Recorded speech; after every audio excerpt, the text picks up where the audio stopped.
Hi guys, Will here. Great to see all of you back on the channel. This is an older video that I previously uploaded probably about a year ago. One of the first videos that I put out about frauditors, and this goes into great detail about Poster 7. Now, I know that I used some excerpts on this on a previous video I did of Georgia Transparency, but I wanted to put the full video up, which really explains the law behind Poster 7, and it clearly explains to anyone objectively watching that Poster 7 actually is a protection against filming in post offices. Hopefully you guys enjoy this. I don't need permission. Yeah, you do. No, I do not. Yeah, Read you Poster do. 7. Read Poster 7. Okay, hang on a second. Sure. I'll do you one better. No problem. Public area, Poster 7, and that's how it's going to go. I can film from any public area. And that's fine. And I'm here to do business yet myself, so. Are you? Yes, I am. What can you say on that? I will film in there when I get to that. I'm not to that point yet. All right, excuse me, everyone. Make sure no credit cards or identifications are shown. Please. I'm just filming.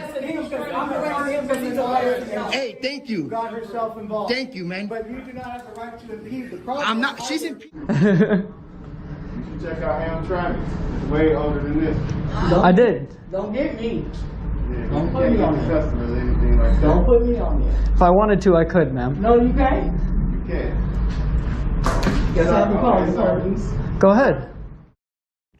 So I think the best place to start with this is to ask the question, is it illegal to film inside a post office?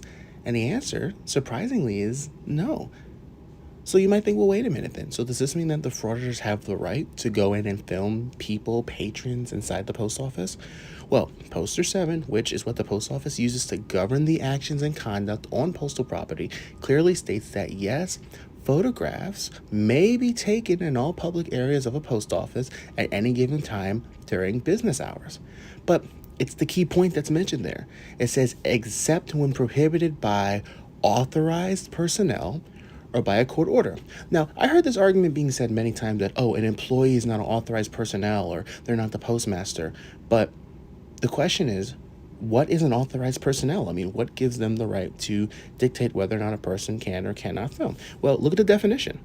Legally, this is defined as an employee who has been given official permission to do something and who is subject to any potential hazards on a particular job site. Now, as an employee of said establishment, yes, employees have the assignment of enforcing the rules and regulations of the post office. So by them enforcing Poster 7, this is part of their duties. This is part of their responsibilities. So could a frauditor technically film inside the interior of a post office? Well, technically, yes. If they were to do it in a civil manner and they were to go about the proper procedures, which we'll talk about, they could film inside a post office. But again, it's the manner in which the frauditors do this, the way that they behave to elicit a negative reaction. That's the problem with them filming inside the post office, which, as we know, are the common traits of a frauditor. Now let's dig a little deeper. Title 39, Statute 232.1, under the conduct on postal property. Now this is key. Now there's two key things to know. Subsection C. It goes on to state that it is required by all patrons to comply with all signs and the direction of authorized individuals. Speaks for itself, right? But notice subsection E. Subsection E goes into detail about specified conduct on postal property that is clearly prohibited.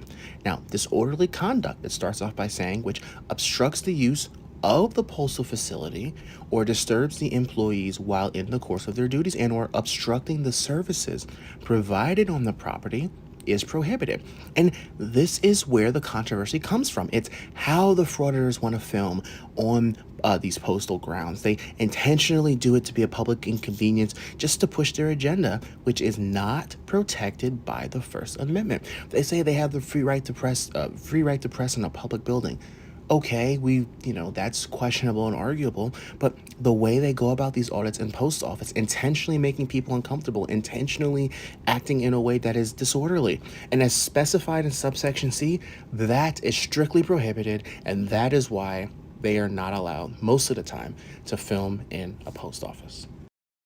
Now, there's one case interesting that I think is applicable here. Moore v. United States from 2005. That's funny enough because this was not so much about filming inside the post office, but the conduct of an individual entering the establishment and him being banned from using the post office in person. Now, it's very interesting. In this case, he initially filed that his rights were being violated under the First Amendment because he was banned from the post office and filed litigation. However, the courts ruled the exact opposite. They said that the post office did indeed have the right to regulate the conduct inside their establishment. And if you notice, they quote subsection E again, under disorderly conduct, because his conduct was disorderly. So again, frauditors always want to say that they're being oppressed by the use of the camera itself. And, even though that's up for debate that they don't follow the regulations for using cameras, it's the conduct itself. It's not the camera per se. If it is disorderly, if it does obstruct, if it is unruly, if it is disorderly, then this violates the terms of the use of the post office and is 100% lawful to deny service to anyone engaging in such conduct. And before anyone attacks me saying, oh, well, how are we supposed to get the right to film?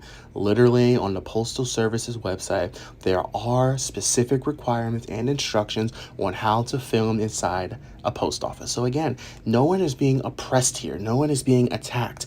If an individual wants to demonstrate their rights, they simply have to go through the proper channel, which again, by the 10th Amendment, is granted to the business establishment itself. Time for a brief review. Unfortunately, filming is not illegal inside the post office as one might think. However, the Postal Service does have the right to regulate what takes place inside the post office. And unfortunately, by means of fraudulent conduct, that is why they are not permitted to film, because they act disorderly. Hopefully you guys enjoyed.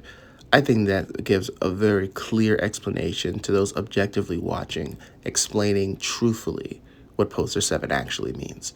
Hopefully you guys enjoy. Thank you so much for your support to get this channel where it already is. Continue to like, share, and subscribe. And hey, see you guys next time.